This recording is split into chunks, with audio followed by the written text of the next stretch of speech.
After Putin's death, in which direction will Russia go? Where will this world go? What I want to tell everyone is that Russia after Putin's death will very likely enter a state of war and chaos, and even eventually be dismembered.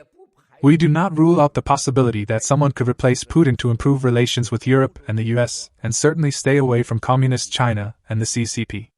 But regardless of which of these two scenarios occurs, whether it's a new representative who is pro-Europe and pro-America, or a complete financial and territorial dissolution, both will be a huge disaster for the Chinese people.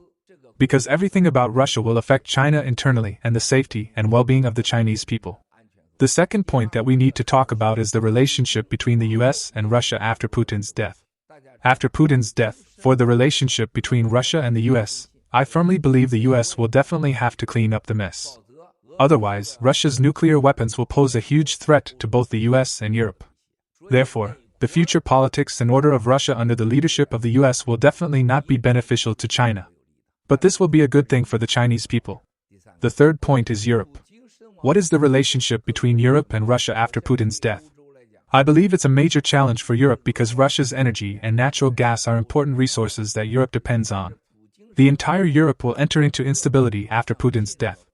The entire Central Asia and Central Eastern Europe will see a lot of turmoil, even local wars, because of Putin's death. For the entire European Union, it will be good economically in the long run, but in the short term, it will have huge fluctuations and uncertainties. This can be frightening, especially having refugees from Russia. The fourth point is that after Putin's death, who will China ally with? Will China cooperate with the new Russian regime under the future leadership of the US and Europe? Will they cooperate with China? Will the new regime accept Xi Jinping's past relationship with Putin? If China is in a state of war, what can China do? You can't do much, right? So, the Russia-China relationship, based on two individuals, Putin and Xi, no matter which direction Russia chooses, will be disastrous for Mr. Xi Jinping and for the Chinese people.